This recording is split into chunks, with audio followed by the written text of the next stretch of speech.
personal experiences in Seattle, I was at the SeaTac airport, and a young toddler was pointing at me and telling me he saw me on TV. I tried to tell him that he didn't. I was not on TV, and he was mistaken, but he kept insisting. Finally, I had to tell him, okay, son, if you did see me on TV, please don't tell the guy across the aisle. And that was a uniformed police officer. The mother of this child was going red in the face. She was embarrassed that this kid was putting me in the spotlight. But when I took it as a point of humor, the mother relaxed. All of this stuff, whether it be 9/11, whether it be the recent attacks, whether it be last year's situation at Ferguson, and all the other incidents that we've seen that we identify and we correlate to hate, they are based on something that's prejudice. Prejudice exists within all of us. My background is the Taj Mahal. That history of the Taj Mahal in India started from the invasion of the Mughals coming across to India and basically doing a lot of atrocities during the process. The discrimination, the prejudice, the isolation was there. The ruling Mughal classes were oppressing the Indians who lived there and who basically, we could say, owned the land.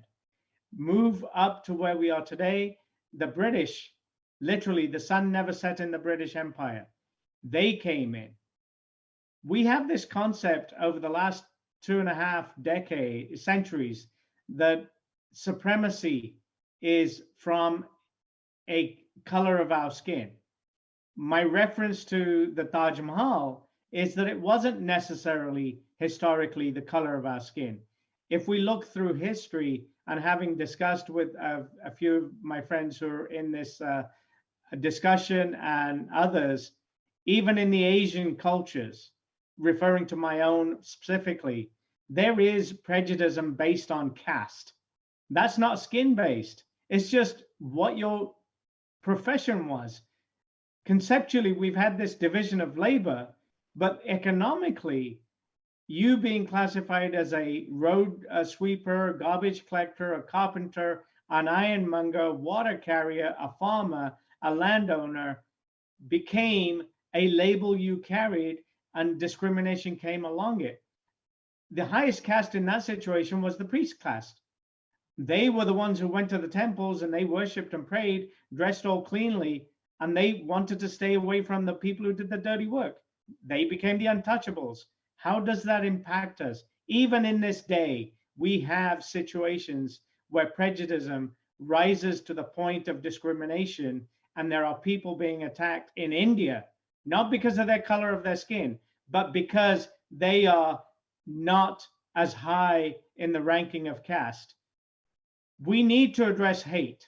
We need to address this root cause of prejudice. We need to address, just like we said in our title, unite against hate. Hate is not one directional. It is not at one community. It is not from one community. My point is it exists within communities.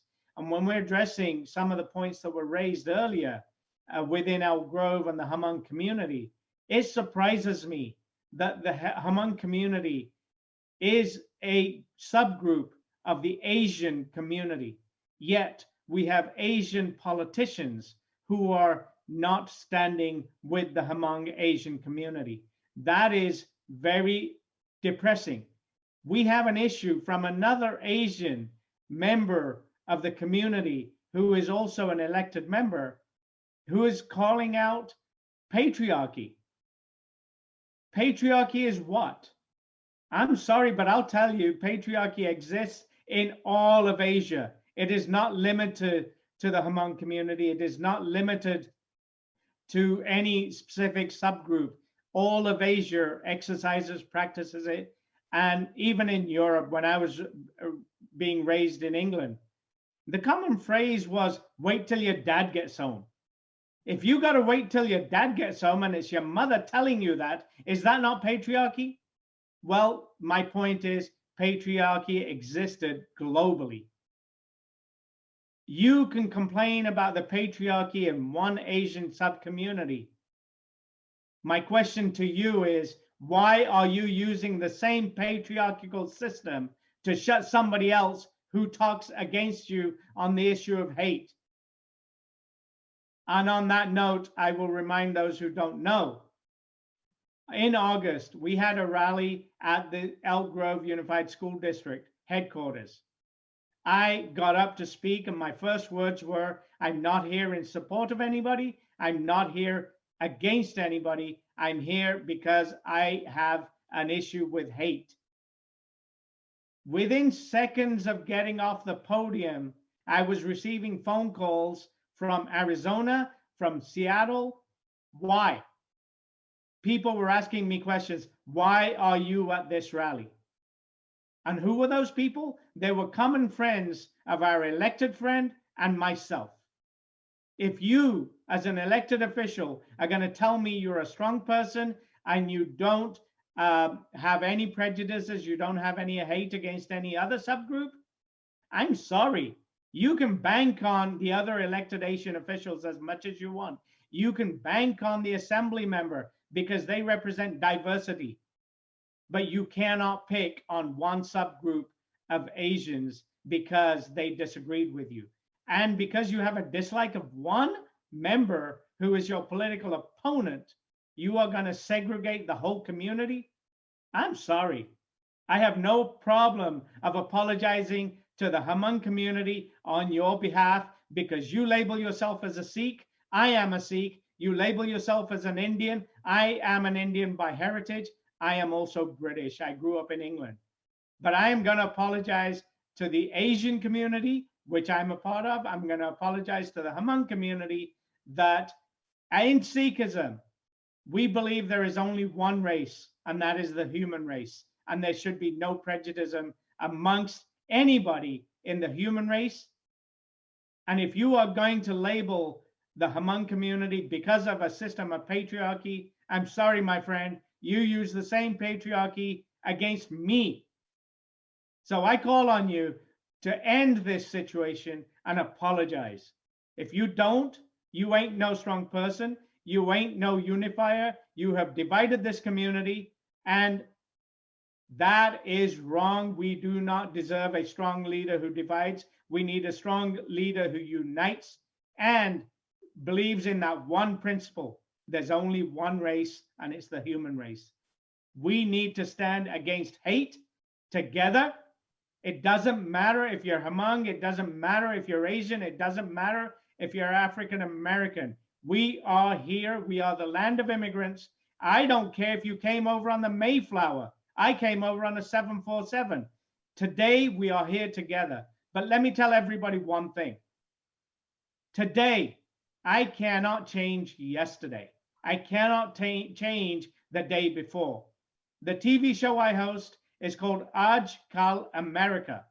It's about America yesterday. I want to talk about today, what we can do to make tomorrow better. So my 2 words, or more than 2 words, to everybody here is, let's not look at what went wrong yesterday and try to fix it, but let's fix today and learn from those things of yesterday so our tomorrow can be better. Mali and David, they talked about, and Letitia too, about talking to their children, worrying about their children, worrying about their families. Let's do that today. Let's get together. Let's have that discussion. So our children, when they grow up in the society we live in, they don't have to talk to their children. That is the best thing we can do. And if this forum is something that can benefit us, that's one way we can benefit not only our own communities by uniting, but we can make tomorrow better so our children as parents and grandparents don't have to have the same talk with their children and their grandchildren as we are having today. We all bleed red, and we are the one human race. Thank you, and I appreciate the opportunity.